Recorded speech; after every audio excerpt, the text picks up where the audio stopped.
Assalamualaikum warahmatullahi wabarakatuh. Para pemirsa, di bulan Rajab ini biasanya Yusuf Mansur kembali membuat cerita-cerita yang penuh dengan khurafat. Tujuannya apa? Tujuannya tidak lain adalah bagaimana mempengaruhi pendengarnya atau jemaahnya supaya berlomba-lomba bersedekah, berinfak, mengumpulkan uang supaya ya menjadi kaya di bulan Rajab. Itu sebenarnya cerita kurafat. Kurafat itu cerita yang dikarang-karang. Begitu diuji dengan fakta nanti tidak bisa diwujudkan gitu. Atau diuji dengan dalil tidak ketemu.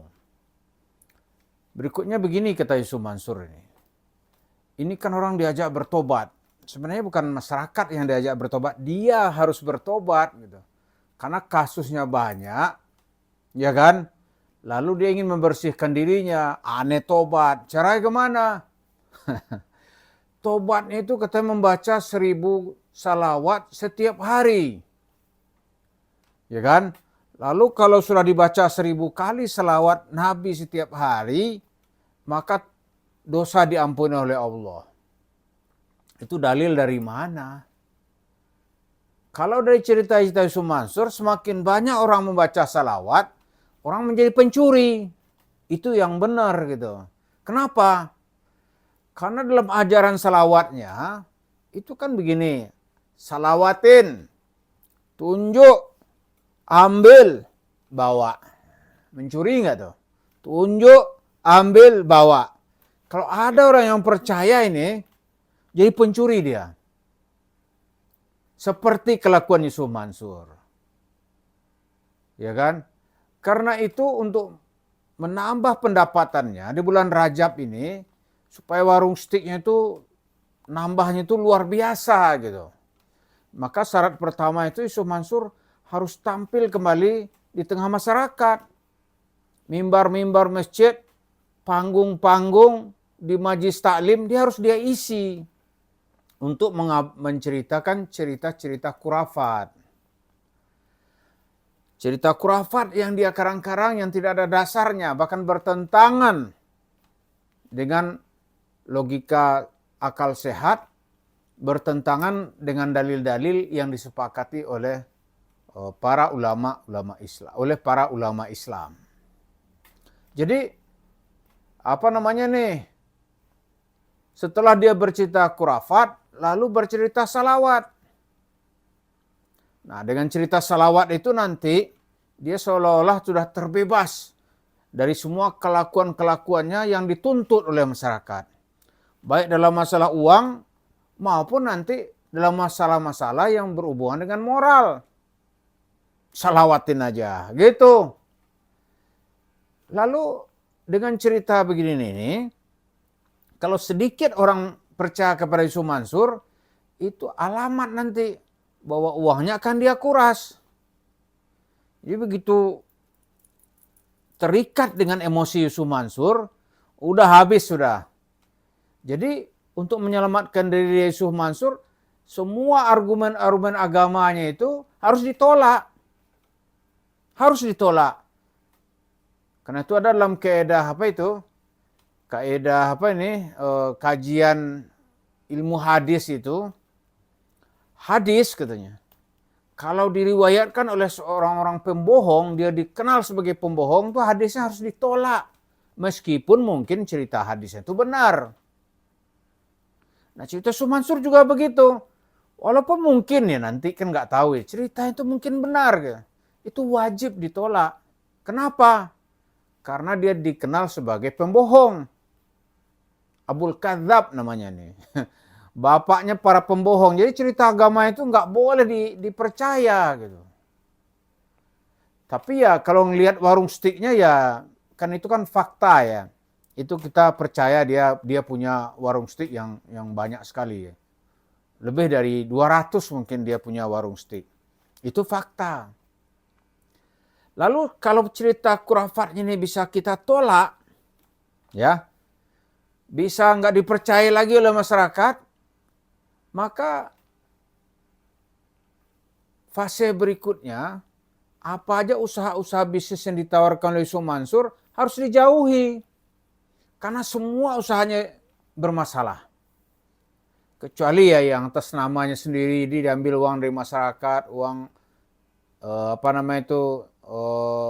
paket bisnis batu bara misalnya. Batunya entah kemana, yang disisakan baranya. Lalu uang tuh dia pindahin ke beli tanah, dia suruh orang mengelola gitu. Dia bikin franchise. Nah itu ya, itu sukses dia. Banyak duitnya di situ. Warung steak and shake-nya itu di situ duitnya banyak. Itu diakui orang tuh. Tapi nanti warung steak and shake ini kalau ulama-ulama Timur Tengah sudah makin tahu gitu. Dia akan keluarkan fatwa nanti. Baru Syekh Mansur nanti ya bisa mencret-mencret gitu. Kalau dikeluarkan fatwa, makan di tempat itu hukumnya haram gitu. Wah, ngeri dia. Tapi bagi kita dikeluarkan fatwa atau tidak, kita orang-orang yang sudah tahu asal usul cerita bisnis usahanya ini, itu harus dijauhi. Karena itu harus juga ada semangat dari masyarakat untuk menghukum usahanya ini supaya dia tidak sewenang-wenang. Sekarang dalam tahun 2025 ini ada sedikit kita mereview gitu ya. Itu ada 4 franchise internasional di tempat kita di Indonesia ini. Sebagian besar itu ya kalau nggak disebut gulung tikar ya, tapi sebagian besar itu udah menutup gerai-gerainya. Misalnya KFC. Oh, KFC udah ngaku dia lebih dari 400 kami akan tutup. KFC. Ada McDonald. McDonald nggak bisa dia petentang-petenteng. Kami nggak ada urusan dengan konflik Israel-Palestina. Kami tetap akan memberikan bantuan sesuai dengan proporsional kepada usaha-usaha yang berhubungan dengan Yahudi. Oh, itu dihukum oleh masyarakat. Ada lagi Pizza Hut. Pizza Hut itu kan juga terkoneksi dinilai orang itu dengan Israel. Itu juga dihukum. Ada Starbucks. Starbucks kalau orang pergi ke counternya itu tuh dia tulis itu di atas meja itu usaha kami tidak terkoneksi gitu, dengan Israel. Tapi orang melihat pemiliknya kan sering membuat statement dia menyokong LGBT misalnya. Oh itu juga di boykot gitu. Nah Yusuf Mansur menggunakan dana masyarakat secara tidak bertanggung jawab. Jadi ibaratnya nih, kalau bahasa kasarnya nih, dana masyarakat tuh dia rampas gitu. Lalu dia bangunkan ke situ warung steak and shake-nya. Nanti masyarakat tentunya lama-lama juga harus menghukum orang ini. Biar dia tidak sembarangan menggunakan dalil-dalil agama untuk memperkaya kehidupannya. Jadi di bulan Rajab ini kurafat-kurafat Yusuf Mansur itu terus dia tebarkan. Dia tebarkan. Karena tidak ada pilihan lain bagi dia untuk bisa meraup kembali uang dari jemaah, dari masjid. Dia harus mampu mengarang cerita-cerita kurafat. Cerita-cerita yang nggak ada dalil agamanya yang ditentang oleh Islam. Misalnya kayak tadi itu, baca salawat 1000 kali. Dari mana dia dapat dalil itu? Mau tobat baca salawat 1000 kali. Sudah tuh jangan lupa salat duhanya, nggak berhenti tahajud kita sini mempercepat. Kan gitu dia ke wali-wali santi kita percepat hajatnya. Kata siapa dia bisa mempercepat? Loh, hajat dia aja nggak bisa dia percepat, tuh orang lain dia percepat gitu. nggak aja. Coba kalau bisa dia mempercepat gitu. Mempercepat apa? Tolong semua kasus-kasus hukumnya ditutup. Gitu. Bisa nggak? Bisa nggak dia membungkam gitu? Pasti nggak bisa. Maka dia enak aja nipu-nipu orang. Hajatnya dipercepat.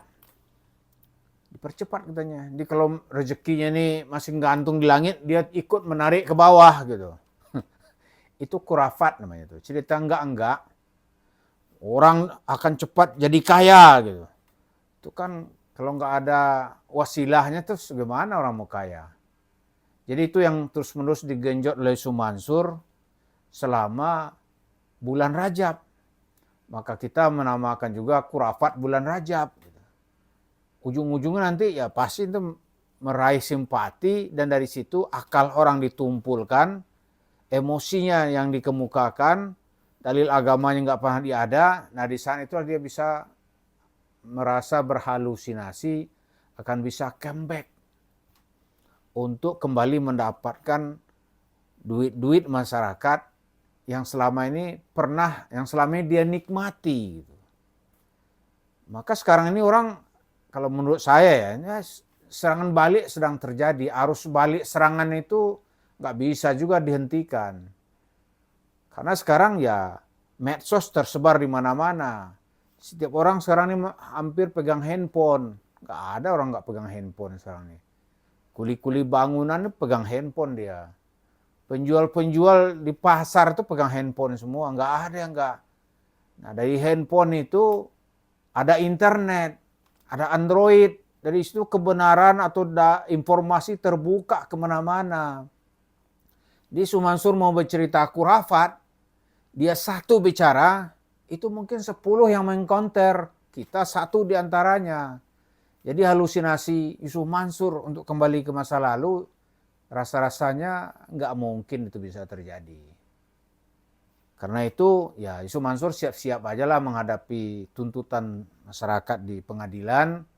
Kemudian warung stick and shake-nya nanti kalau ada yang dikalahkan ya itu mungkin akan disita dan diambil oleh masyarakat yang merasa dirugikan.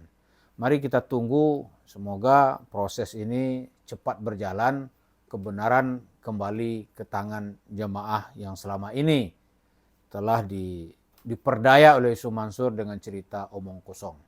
Terima kasih. Assalamualaikum warahmatullahi wabarakatuh.